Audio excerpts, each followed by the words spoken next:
जब माँ का फोन आया तब मैं बाथरूम से बाहर निकल रहा था। मेरे रिसीवर उठाने से पहले ही शिखा ने फोन पर वार्तालाप आरंभ कर दिया था। माँ उससे कह रही थी, शिखा, मैंने तुम्हें एक सलाह देने के लिए फोन किया है। मैं जो कुछ कहने जा रही हूँ वह सिर्फ मेरी सलाह है, सास होने के नाते आदेश नहीं। उम्मीद है तुम उस पर विचार करोगी और हो सका तो मानोगी भी। बोलिए माँ जी। बेटी, तुम्हारे देवर पंकज की शादी है। वह कोई गैर नहीं, तुम्हारे पति का सगा भाई है। तुम दोनों के व्यापार अलग हैं, घर अलग हैं, कुछ भी तो साझा नहीं है। फिर भी तुम लोगों के बीच मधुर संबंध नहीं है, बल्कि यह कहना अधिक सही होगा कि संबंध टूट चुके हैं।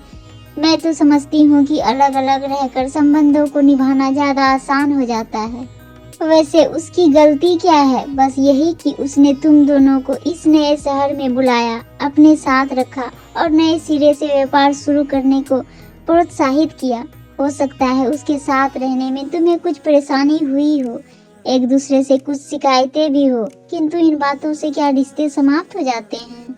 उसकी सगाई में तो तुम नहीं आई थी, किंतु शादी में जरूर आना। बहू का फर्ज परिवार को जोड़ना होना चाहिए। तो क्या मैंने रिश्तों को तोड़ा है? पंकज ही सब जगह हमारी बुराई करते फिरते हैं। लोगों से यहाँ तक कहा है, मेरा बस चले तो भाभी को गोली मार दूं। उसने आते ही हम दोनों भाइयों के बीच दरार डाल दी। माँ जी, दरार डालने वाली मैं कौन होती हूँ? असल में पंकज के भाई ही उनसे खुश नहीं है। मुझे तो अपने पति की पसंद के हिसाब से चलना पड़ेगा। वो कहेंगे तो आ जाऊंगी। देखो, मैं यह तो नहीं कहती कि तुमने रिश्तों को तोड़ा है, लेकिन जोड़ने का प्रयास भी नहीं किया। रही बात लोगों के कहने की, तो कुछ लोगों का काम ही यही होता है। वो इधर उधर की झूठी बातें करके परिवार में, संबंधों में फूट डालते रहते हैं और झगड़ा कराकर मजा लूटते हैं। तुम्हारी गलती बस इतनी है कि तुमने दूसरों की बातों पर विश्वास कर लिया। देखो शिखा, मैंने आज तक कभी तुम्हारे सामने चर्चा नहीं की है, किंतु आज कह रही हूँ। तुम्हारी शादी के बाद कई लोगों ने हमसे कहा, आप कैसी लड़की को बहू बना कर ले आए। इसने अपनी भाभी को चैन से नहीं जीने दिया, बहुत सताया। अपनी भाभी की हत्या के सिलसिले में इसका नाम भी पुलिस में दर्ज था। कुंवारी लड़की है, शादी में दिक्कतें आएंगी, यही सोचकर रिश्वत खिलाकर उसका नाम घर वालों ने उस केस से निकलवाया है। अगर शादी से पहले हमें यह समाचार मिलता तो शायद हम सच्चाई जानने के लिए प्रयास भी करते, लेकिन तब तक तुम बहू बनकर हमारे घर आ चुकी थी। कहने वालों को हमने फटकार कर भगा दिया था। यह सब बताकर मैं तुम्हें दुखी नहीं करना चाहती, बल्कि कहना यह चाहती हूँ कि आंखें बंद करके लोगों की बातों पर विश्वास नहीं करना चाहिए। खैर, मैंने तुम्हें शादी में आने की सलाह देने के लिए फोन किया है। मानना न मानना तुम्हारी मर्जी पर निर्भर करता है। इतना कहकर माँ ने फोन काट दिया था। माँ ने कई बार मुझे भी समझाने की कोशिश की थी, किंतु मैंने उनकी पूरी बात कभी नहीं सुनी, बल्कि उन पर यही दोषारोपण करता रहा कि वह मुझसे ज्यादा पंकज को प्यार करती हैं, इसलिए उन्हें मेरा ही दोष नजर आता है, पंकज का नहीं। इस पर वे हमेशा यहाँ से रोती हुई ही लौटी थी। लेकिन सच्चाई तो यह थी कि मैं खुद भी पंकज के खिलाफ था, हमेशा दूसरों की बातों पर विश्वास करता रहा। इस तरह हम दोनों भाइयों के बीच खाई चौड़ी होती चली गई। लेकिन फोन पर की गई माँ की बातें सुनकर कुछ हद तक उनसे सहमत ही हुआ। माँ यहाँ नहीं रहती थी, शादी की वजह से ही पंकज के पास उसके घर आई हुई थी। वे हम दोनों भाइयों के बीच अच्छे संबंध न होने की वजह से बहुत दुखी रहती, इसीलिए यहाँ बहुत कम ही आती। लोग सही कहते हैं, अधिकतर पति पारिवारिक रिश्तों को निभाने के मामले में पत्नी पर निर्भर हो जाते हैं। उसकी नजरों से ही अपने रिश्तों का मूल्यांकन करने लगते हैं। शायद यही वजह है पुरुष अपने माता पिता, भाई बहनों आदि से दूर होते जाते हैं और ससुराल वालों के नजदीक होते जाते हैं। दूसरे शब्दों में यूँ भी कहा जा सकता है कि महिलाएं पुरुषों की तुलना में अपने रक्त संबंधों के प्रति अधिक वफादार होती हैं, इसलिए अपने मायके वालों से उनके संबंध मधुर बने रहते हैं, बल्कि करीब बनकर वे पतियों को भी अपने परिवार से जोड़ने का प्रयास करती रहती हैं। वैसे पुरुष का अपने ससुराल से जुड़ना गलत नहीं है। गलत है तो यह कि पुरुष रिश्तों में संतुलन नहीं रख पाते। वे नए परिवार से तो जुड़ते हैं, किंतु धीरे धीरे अपने परिवार से दूर होते चले जाते हैं। भाई भाई में, भाई बहनों में कहा सुनी कहानी होती, लेकिन इसका मतलब यह तो नहीं होता कि संबंध समाप्त कर लिए जाएं। मेरे साथ यही हुआ। जाने अनजाने में पंकज से ही नहीं, अपने परिवार के अन्य सदस्यों से भी दूर होता चला गया। सही मायने में देखा जाए तो संपन्नता व कामयाबी के जिस शिखर पर बैठकर मैं व मेरी पत्नी गर्व महसूस कर रहे थे, उसकी जमीन मेरे लिए पंकज ने ही तैयार की थी। उसके पूर्ण सहयोग व प्रोत्साहन के बिना अपनी पत्नी के साथ मैं इस अजनबी शहर में आने व अल्प पूंजी से नए सिरे से व्यवसाय शुरू करने की बात सोच भी नहीं सकता था। उसका आभार मानने के बदले मैंने उस रिश्ते को दफन कर दिया। मेरी उन्नति में मेरी ससुराल वालों का 1% भी योगदान नहीं था, किंतु धीरे धीरे वही मेरे नजदीक होते गए। दोस्त शिखा का नहीं, मेरा था। मैं ही अपने निकटतम रिश्तों के प्रति ईमानदार नहीं रहा। जब मैंने ही उनके प्रति उपेक्षा का भाव अपनाया तो मेरी पत्नी शिखा भला उन रिश्तों की कदर क्यों करती। समाज में साथ रहने वाले मित्र, पड़ोसी, परिचित सब हमारे हिसाब से नहीं चलते। हम में मतभेद भी होते हैं, एक दूसरे से नाखुश भी होते हैं, आगे पीछे एक दूसरे की आलोचना भी करते हैं, लेकिन फिर भी संबंधों का निर्वाह करते हैं, उनके दुख सुख में शामिल होते हैं। फिर अपनों के प्रति हम इतने कठोर क्यों हो जाते हैं? उनकी जरा जरा सी त्रुटियों को बढ़ा चढ़ाकर क्यों देखते हैं? कुछ बातों को नजरअंदाज क्यों नहीं कर पाते? तिल का तार क्यों बना देते हैं? मैं सोचने लगा, पंकज मेरा सगा भाई है।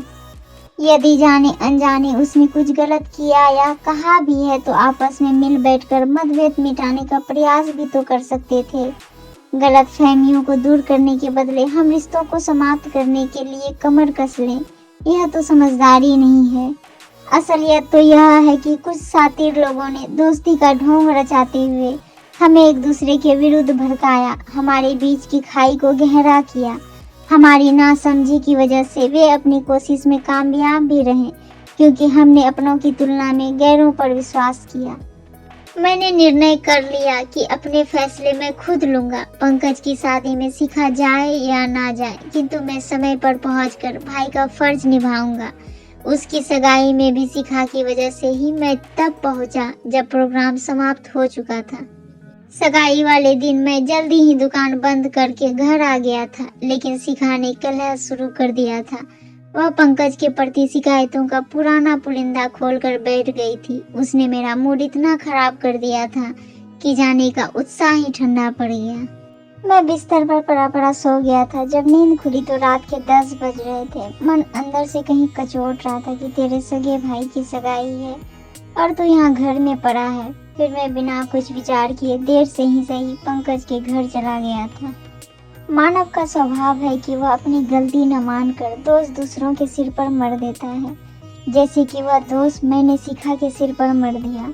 ठीक है, शिखा ने मुझे रोकने का प्रयास अवश्य किया था, किंतु मेरे पैरों में बेड़ी तो नहीं डाली थी। दोषी मैं ही था। वह तो दूसरे घर से आई थी। नए रिश्तों में एकदम से लगाव नहीं होता। मुझे ही करीब बनकर उसको अपने परिवार से जोड़ना चाहिए था, जैसे उसने मुझे अपने परिवार से जोड़ लिया था। शिखा की सिसकियों की आवाज से मेरा ध्यान भंग हुआ। वह बाहर वाले कमरे में थी। उसे मालूम नहीं था कि मैं नहाकर बाहर आ चुका हूँ और फोन की पैरेलल लाइन पर माँ वे उसकी पूरी बातें सुन चुका हूँ। मैं सहजता से बाहर गया और उससे पूछा, शिखा रो क्यों रही हो? मुझे रुलाने का ठेका तो तुम्हारे घर वालों ने ले रखा है। अभी आपकी माँ का फोन आया था। आपको तो पता है ना, मेरी भाभी ने आत्महत्या की थी। आपकी माँ ने आरोप लगाया है कि भाभी की हत्या की साजिश में मैं भी शामिल थी। कहकर वह जोर से रोने लगी। बस यही आरोप लगाने के लिए उन्होंने फोन किया था। उनके हिसाब से मैंने रिश्तों को तोड़ा है, फिर भी वो चाहती हैं कि मैं पंकज की शादी में जाऊं।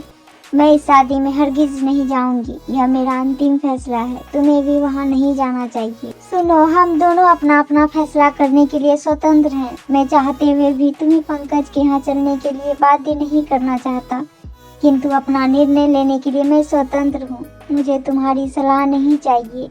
तो तुम जाओगे? पंकज तुम्हारे वे मेरे लिए जगह जगह इतना जहर उगलता फिरता है, फिर भी जाओगे? उसने कभी मुझसे या मेरे सामने ऐसा नहीं कहा। लोगों के कहने पर हमें पूरी तरह विश्वास नहीं करना चाहिए। लोगों के कहने की परवाह मैंने की होती तो तुमको कभी भी वह प्यार न दे पाता जो मैंने तुम्हें दिया है। अभी तुम माजी द्वारा आरोप लगाए जाने की बात कर रही थी, पर वह उन्होंने नहीं लगाया, लोगों ने उन्हें ऐसा बताया होगा। आज तक मैंने भी इस बारे में तुमसे कुछ पूछा या कहा नहीं। आज कह रहा हूँ, तुम्हारे ही कुछ परिचितों व रिश्तेदारों ने मुझसे भी कहा कि शिखा बहुत तेज मिजाज लड़की है। अपनी भाभी को इसने कभी चैन से नहीं जीने दिया। इसके जुल्मों से परेशान होकर भाभी की मौत हुई थी। पता नहीं वह हत्या थी या आत्महत्या, लेकिन मैंने उन लोगों की परवाह नहीं की, पर तुमने उनकी बातों पर विश्वास कर लिया। क्या तुम भी मुझे अपराधी समझते हो? मैं तुम्हें अपराधी नहीं समझता, न ही मैंने उन लोगों की बातों पर विश्वास किया था। अगर विश्वास किया होता तो तुमसे शादी न करता। तुमसे बस एक सवाल करना चाहता हूँ, लोग जब किसी के बारे में कुछ कहते हैं तो क्या हमें उस बात पर विश्वास कर लेना चाहिए? मैं तो बस इतना जानती हूँ कि वह सब झूठ है। हमसे जलने वालों ने यह अफवाह फैलाई थी, इसी वजह से मेरी शादी में कई बार रुकावटें आई। मैंने भी उसे सच नहीं माना। बस तुम्हें यह एहसास कराना चाहता हूँ कि जैसे ये सब बातें झूठी है, वैसे ही पंकज के खिलाफ हमें भड़काने वालों की बातें भी झूठी हो सकती है। उन्हें हम सत्य क्यों मान रहे हैं, लेकिन मुझे नहीं लगता कि वे बातें झूठी हैं।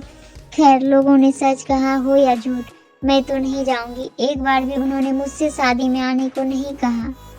कैसे कहता, सगाई पर आने के लिए तुमसे कितना आग्रह करके गया था, यहाँ तक कि उसने तुमसे माफी भी मांगी थी, फिर भी तुम नहीं गई। इतना घमंड अच्छा नहीं। उसकी जगह मैं होता तो दोबारा बुलाने ना आता। अब मैं चलता हूँ, बहुत काम करने हैं। पंकज प्रत्युत्तर की प्रतीक्षा किए बिना लौट गया। मैंने पूछा, अब तो तुम्हारी यह शिकायत भी दूर हो गई कि तुमसे उसने आने को नहीं कहा। अब क्या इरादा है?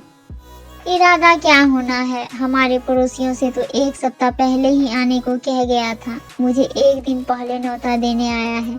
असली बात तो यह है कि मेरा मन उनसे इतना खट्टा हो गया है कि मैं जाना नहीं चाहती। मैं नहीं जाऊंगी, तुम्हारी मर्जी, कहकर मैं दुकान चला गया।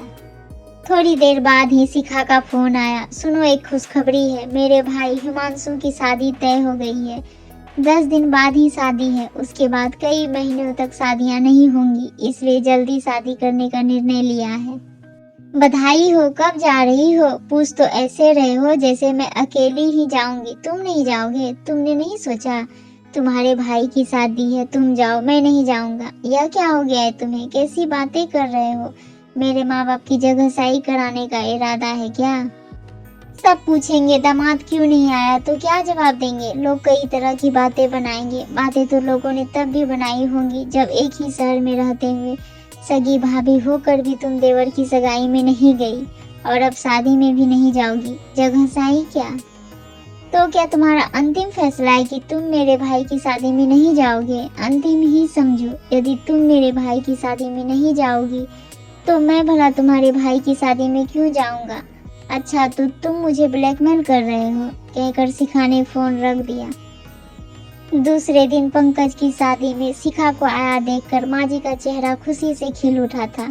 पंकज भी बहुत खुश था। माजी ने स्नेह से शिखा की पीठ पर हाथ रखते हुए कहा, बेटी तुम आ गई, मैं बहुत खुश हूँ। मुझे तुमसे यही उम्मीद थी।